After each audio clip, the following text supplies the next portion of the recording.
slightly far back. Okay, we are live. Sorry, we're a little bit late here. Realized that you can't go live on Safari, so who'd have thunk it? But anyways, guys, I want to respect everyone's time here. And so we're gonna just go ahead and get right into the Q&A, and as people hop on, you can ask questions, but we're going to answer the just main questions that I think mostly everyone is dying to have answered. And so the first question is, when is Switch opening back up? When is it happening? The answer, the true answer is it depends. It depends on the schools. It depends on CDC guidelines. It just depends on what is happening with COVID-19. And so we are monitoring that. But just so you guys know, for me personally, how I'm planning things in my mind and the assumptions that I'm making in my mind are that it will be happening in the fall. Like once the fall opens back up, once the fall school year starts, we're going to be back. So that's kind of my assumption. The thing is, I'm just holding it really open-handedly and just saying, Lord, we're going to plan for this, but if it doesn't happen this way, then you're going to help us get through that. Now, the second question is actually, before I move on to the second question. So I'm expecting it's going to open up in the fall, but it could be something like it's not until the second week of September that the fall semester is starting. And so Switch won't happen until then. That's kind of the mindset I have of like, okay, we're going to just hold it open like that. But my anticipation is, fall, we're going to open up. Now, what will Switch look like once we get there? The answer to that is we are going to get into the full Switch experience as soon as possible. And when I say full Switch experience, what I'm talking about is snacks, games, worship, message, all of it. That is the full Switch experience. That's the goal, is to have it as soon as possible. I've got some notes here. I just want to make sure I'm not forgetting anything. And once we get back into the full swing of things, one of the things I want to prepare our Switch group leaders for is that it can look very, very different for our groups. The Switch demographic, the students who attend, that might look very, very different once we get things going again.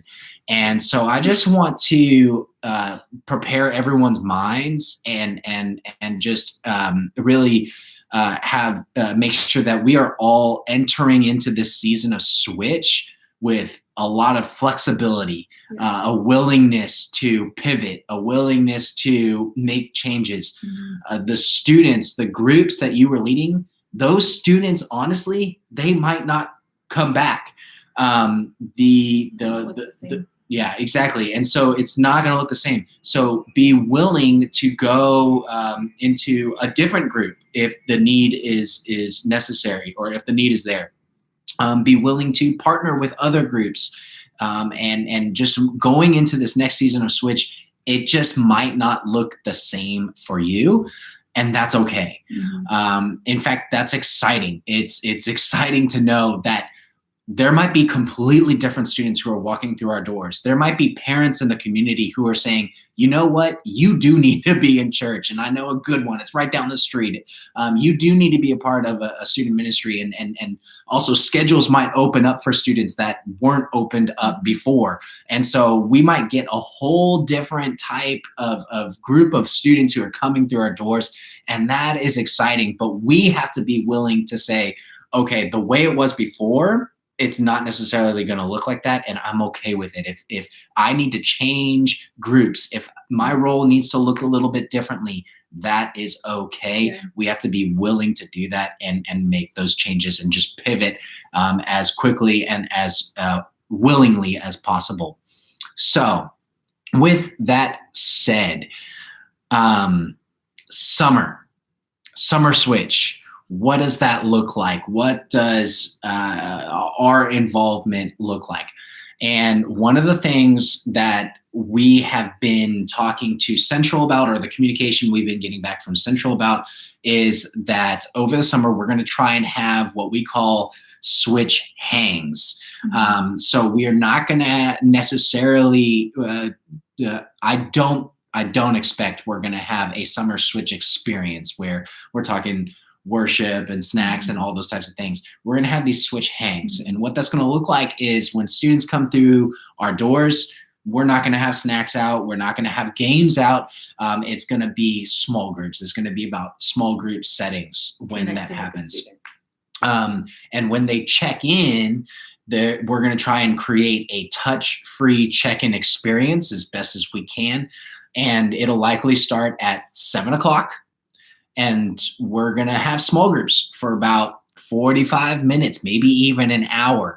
I'll probably hop on stage and say a few things to just get the night going, but we're not going to have a message. We're not going to have worship or anything like that. And the reason we're doing it that way is because we want to help students just kind of get back into the swing of things of, oh, okay, like we are preparing to be back in the building here. But we're not going to just have a full-blown experience just yet.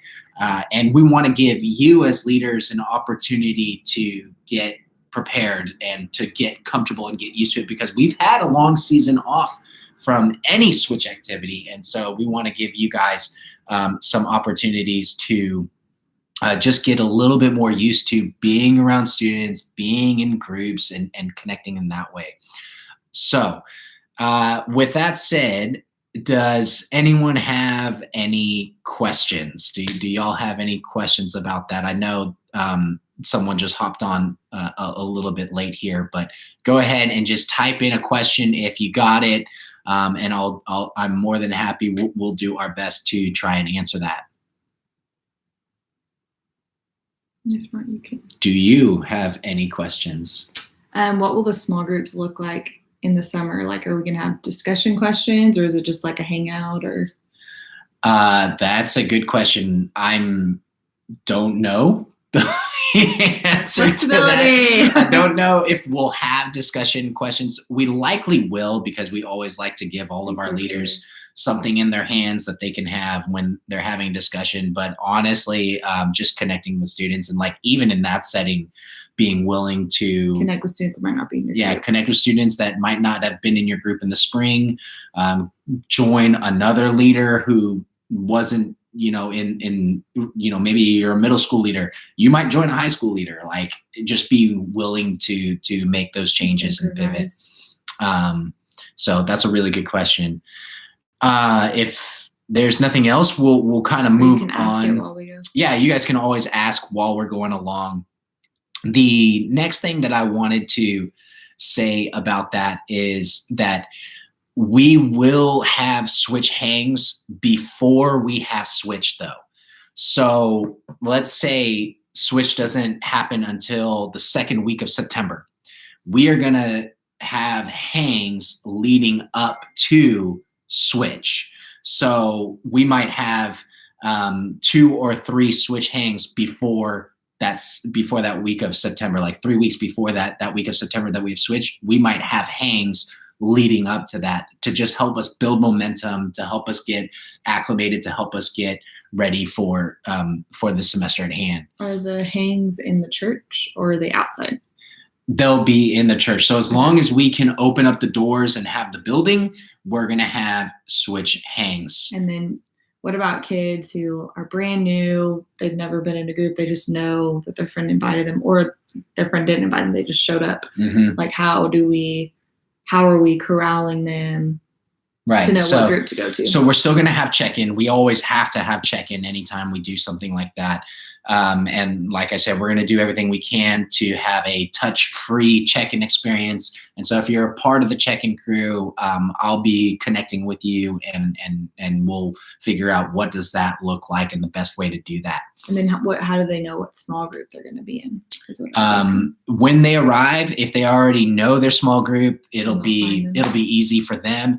But the students who don't, again, that's why I'll be on stage at first and just kind of directing the evening and helping students get plugged in. And we'll have a team of people who are paying attention to the groups and the students who come in and helping them get plugged in. So cool. Good questions, babe. Thank you. Thank you. This is why I have her on here, because I was like, I need someone else who knows what to ask.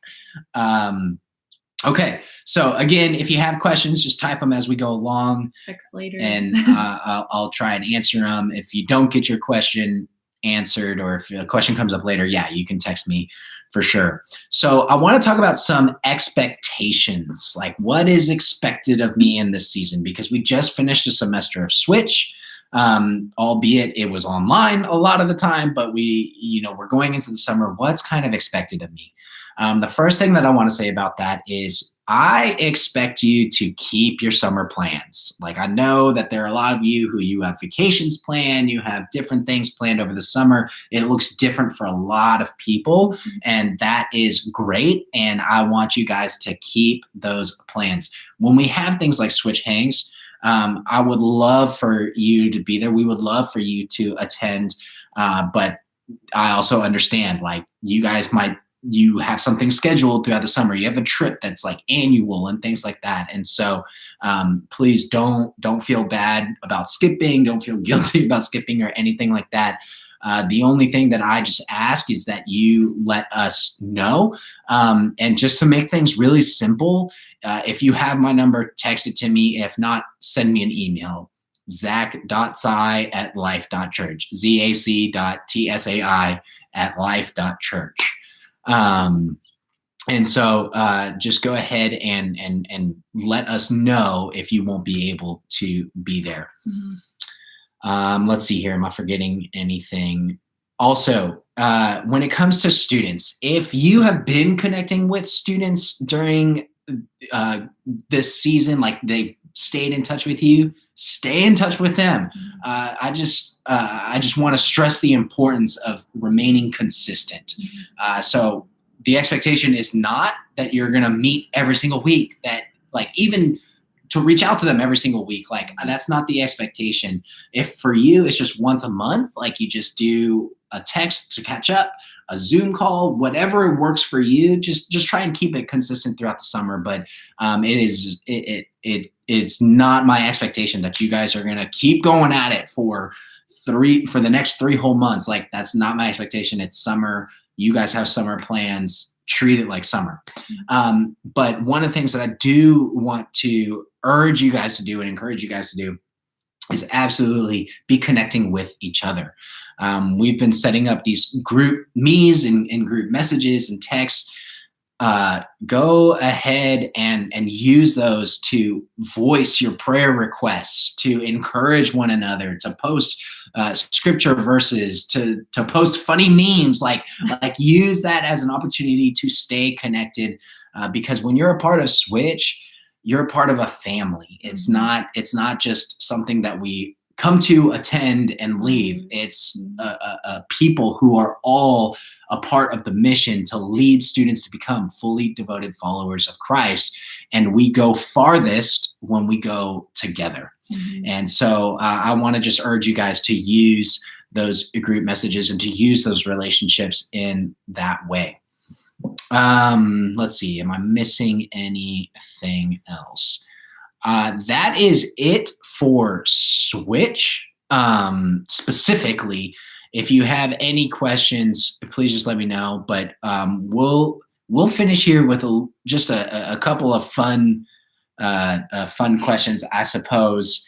And so I'm doing everything I can to keep it at 15 minutes. And so if you're good, hop off, like that's great. But we'll just keep going just for kicks, just for fun. So we'll do some fun questions here. So for instance, what do you want to do? Do you want to do a would you I was gonna say, would you rather, but I don't think that's a good Yeah, game to no. play. Um, what is one what is one country that you have not visited that you wish you could, and why?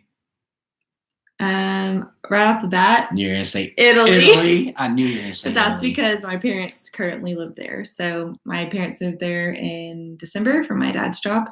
And then this whole thing happened and they haven't been able to come back and visit. And my sister's had the second grandbaby. So I'd love to go visit them. I'm planning on it at some point, probably in another year or more. They're going to be there for 2 to 3 years. So I'd probably want to go there, but if not there, someplace that has lots of mountains. Yes. I would have to say, I guess I'd have to say New Zealand. Yeah. I'd like to visit New Zealand. Yes, just because Lord of the Rings was filmed there, which is our favorite movie, by the way, just in case you guys didn't know. Sorry if no one we love it. I was going to ask you another question, but I totally blanked on it. What's your favorite movie other than Lord of the Rings? Okay, so this one, it might surprise you guys. My favorite movie besides Lord of the Rings is actually Singing in the Rain. If you are a fan of musicals and you have not seen Singing in the Rain, then you're not actually a fan of musicals. No, I'm just kidding. I saw Singing in the Rain when I was 22 years old. And I was blown away because there's just not entertainment like that anymore. You've got Gene Kelly, he can dance, he can sing, he can act, the triple threat. It was real back then. Actors today, they're like so one-dimensional. Like, I know it's true. Leonardo DiCaprio, he can't dance. Like, come on. Yeah, it was definitely a skill.